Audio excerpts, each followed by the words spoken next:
Serial गुम है किसी के प्यार में लेटेस्ट एपिसोड को सबसे पहले देखने के लिए हमारे चैनल को सब्सक्राइब करें। आज के एपिसोड की शुरुआत में तेजू कहती है, अगर नील ने पहले ही सबको सच बता दिया होता तो ऐसा कुछ नहीं होता। इस पर नील कहता है, किसी को भी गलत समझने से पहले उसके हालात समझ लेने चाहिए। यह सब इसलिए हुआ क्योंकि मैंने सच बोला था। मैंने आपको और आई को, जूही को और अपने परिवार को सच बोला था। इसके बाद जो कुछ हुआ वह मेरे हाथ में नहीं था। मुझे नहीं पता था कि मेरे सच बोलने से इतना बड़ा तमाशा होगा। मैंने कभी नहीं सोचा था कि मेरे सच बोलने पर आप सबको हमें दोष देंगे। इसी बीच ऋतुराज तेजू से कहता है, तुमने भी तो अभी पूरा सच नहीं बताया है। तभी नील कहता है, पूरा सच बताने की जिम्मेदारी इनकी ही नहीं है।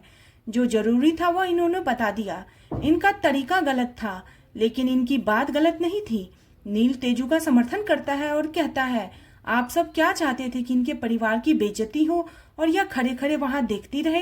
तभी अमृता नील को टोकती है और कहती है, इसे बोलने से पहले सोचना चाहिए था। यह भी इसका परिवार है। यह चाहती तो आराम से बात को बता सकती थी, लेकिन इसको तो आवाज उठानी थी। वह तेजू से कहती है, तुम्हारी इस हरकत से तुम्हारे संस्कारों पर उंगली उठ रही है।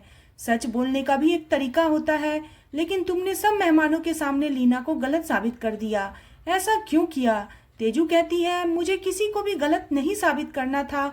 मैं सिर्फ इतना बोलना चाहती थी कि इस शादी में ना ही मेरा हाथ है और न ही मेरी बहनों का। यह शादी सिर्फ नील की मर्जी से हुई है। इस पर नील कहता है, यह बात बार बार बोलकर इसकी वैल्यू कम मत कीजिए। वह दुखी होकर कहता है, शायद हमारी जोड़ी बनाने में भगवान से कोई गलती हो गई है। मैंने सच्चे दिल से आपको मांगा था, लेकिन भगवान ने शायद आपकी नहीं सुनी। मैं समझ गया हूँ कि आप इस शादी से खुश नहीं हो, इसलिए अगर आप चाहती है तो आप आज इसी वक्त आप मुझे छोड़कर और इस घर को छोड़कर जा सकती है। यह सुनकर तेजू हैरान हो जाती है। सभी परिवार वाले इस बात से चौंक जाते हैं। नील साफ कहता है कि आप इस मजबूरी के रिश्ते को तोड़कर जा सकती है। कोई आपको कुछ नहीं बोलेगा। अमृता इस बात के लिए नील को डांटती है। नंदनी तेजू से कहती है, तुम्हारी किस्मत बहुत अच्छी है। तुम्हें नील जैसा पति मिला है, लेकिन तुम तो अपनी ही किस्मत को कोसे जा रही हो।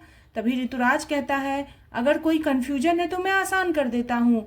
वह तेजू से कहता है, तुम्हारे अनुसार यह शादी जबरदस्ती करवाई गई है। अब तुम्हारे पास इससे आजाद होने का विकल्प है और इससे नील भी तुम्हें नहीं रोकेगा। तेजू कहती है, मुझे सब सुनाई दे रहा है। तुम्हें किसी को बात को दोहराने की जरूरत नहीं। तेजू नंदनी से कहती है, मैं सिर्फ इतना साफ करना चाहती हूँ कि मैंने नील को नहीं फंसाया है। मैं खुद भी मजबूर थी। अमृता कहती है, ठीक है, फिर अब इस घर में इस बारे में कोई बात नहीं करेगा। वह नील और तेजू से पूछती है, अब एक रस्म बची है, उसको पूरा करते हैं और उसके बाद तुम्हें अपने कमरे में जाने के लिए बोलेंगे। नील रस्म के लिए मना करता है, लेकिन अमृता कहती है, यह रस्में घर की सुख समृद्धि के लिए भी जरूरी होती है और घर के बेटे के लिए भी शुभ होती है। इसके बाद तेजू और नील रस्म के लिए बैठते हैं। अमृता और नंदनी रस्म को पूरा करते हैं। नील और तेजू अमृता और आलोक का आशीर्वाद लेते हैं। इसके बाद प्राची रस्म के अनुसार नील और तेजू को एक दूसरे को पान खिलाने के लिए कहती है। नील इसके लिए मना करता है, लेकिन अमृता कहती है, यह भी रस्म का हिस्सा है। नील और तेजू पान लेते हैं, एक दूसरे को पान खिलाते हैं। यह देखकर ऋतुराज नाराज होता है। अमृता नंदनी और प्राची से कहती है, अब सारी रस्में पूरी हो गई है, अब इन्हें सुहाग रात के लिए इनके कमरे में ले जाओ।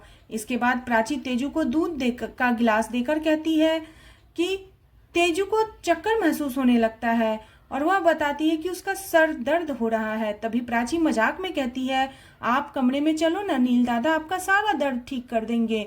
फिर वह बात को संभालते हुए कहती है, आपके पति डॉक्टर है, उनके पास कमरे में सर दर्द की दवाई होगी। नील उन्हें जाने के लिए कहता है। इसके बाद नील लीना से मिलता है और कहता है, आप मुझसे कब तक नाराज रहोगी? गुस्सा छोड़ दो और मुझे माफ कर दीजिए।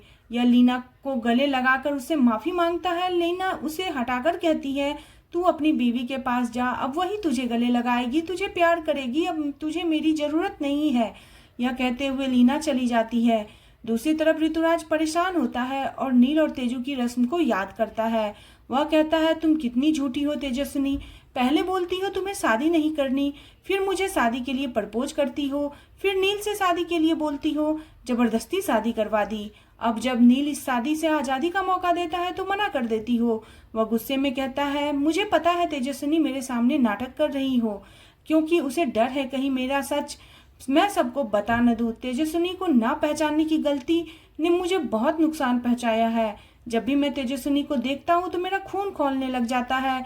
अब बस मुझे यह सोचना है कि मैं तेजस्विनी की सुहाग रात को मनहूस काली रात कैसे बनाऊं। दूसरी तरफ तेजू कमरे की सजावट को देखती है और पुरानी बातें को याद कर कर दुखी होती है। तभी नील कमरे में आता है और कहता है, आप मुझे गलत समझ रही हैं। तेजू ताना मारती है, मैं इस पूरी दुनिया में सिर्फ तुम्हें ही अच्छे से समझ पाई हूँ। तेजू नील पर गुस्सा जाहिर करती है और कहती है, किसी की खुशियां छीनना कितना बड़ा गुनाह होता है। क्या मैं कोई खिलौना हूँ? अपनी जिद पूरी करने के लिए तुमने मेरी जिंदगी बर्बाद कर दी। तुमने मेरे परिवार को अपनी बातों में फंसाया और धोखे से मुझसे शादी की। नील कहता है, मैं कभी ऐसा नहीं करना चाहता था। तेजू पूछती है, फिर तुमने जूही को अपनी बातों में क्यों फंसाया? नील कहता है, मैंने जूही को सिर्फ सच बताया था कि मैं आपसे बहुत प्यार करता हूँ। आप इसे मेरी गलती मानो या मेरी बेवकूफ़ी, लेकिन मेरी वजह से आप इस मजबूरी के रिश्ते में फंस गई है। मैंने जूही को सच इसलिए बताया था क्योंकि उससे मेरी शादी होने वाली थी। उसकी भी शादी से उम्मीदें होगी। उसे सच जानने का पूरा अधिकार था। मुझे लगा सच जानने के बाद वह शादी तोड़ देगी, लेकिन उसने कहा कि मुझ पर विश्वास करो। मुझे बिल्कुल पता नहीं था कि जूही शादी से भाग जाएगी। तेजू कहती है, तुम्हारा यह सच झूठ से भी बुरा है। नील तेजू को समझाने की कोशिश करता है, लेकिन तेजू को उसकी बातें सभी गलत लगती है। तेजू कहती है, जो नुकसान होना था वह हो गया, मैं कुछ नहीं कर सकती। नील कहता है, मैं भी इस रिश्ते से खुश नहीं हूँ, क्योंकि अगर मुझे पहले पता होता इस शादी से आपको यह लगेगा कि आपकी जिंदगी बर्बाद हो गई है, तो मैं ऐसा कभी नहीं होने देता। आपकी खुशी छीनकर खुश होने से बेहतर है कि मैं पूरी जिंदगी उदास रहूं। नील तेजू को फिर से कहता है, अगर आप चाहो तो मुझे और इस घर को छोड़कर जा सकती हो। आपको कोई कुछ नहीं बोलेगा, मैं सब कुछ संभाल लूंगा। आप अपने बारे में सोचो, आप जैसे जीना चाहती हो वैसे जियो और अपने सपने पूरे करो। तभी तेजू नील पर गुस्सा करती है और कहती है, पहले तुमने शादी की जिद की, अब शादी तोड़ने के लिए कह रहे हो। तुम लड़कों के लिए यह सब आसान होता होगा, लेकिन हमारे लिए यह आसान नहीं होता। हम लड़कियां मजबूरी के रिश्ते भी बहुत अच्छे से निभाते हैं, क्योंकि हमारे रिश्ते में ही हमारा आत्मसम्मान छुपा होता है और हमें अपने आत्मसम्मान के साथ कभी समझौता नहीं कर सकते।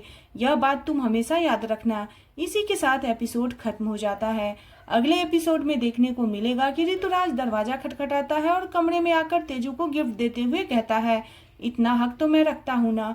वह तेजू को गिफ्ट खोलने के लिए कहता है। तेजू गिफ्ट खोलती है और उसे देखकर चौंक जाती है। आज का एपिसोड आपको कैसा लगा प्लीज कमेंट करें और बने रहे सीरियल गुम है किसी के प्यार में। नेक्स्ट एपिसोड के लिए चैनल को सब्सक्राइब करना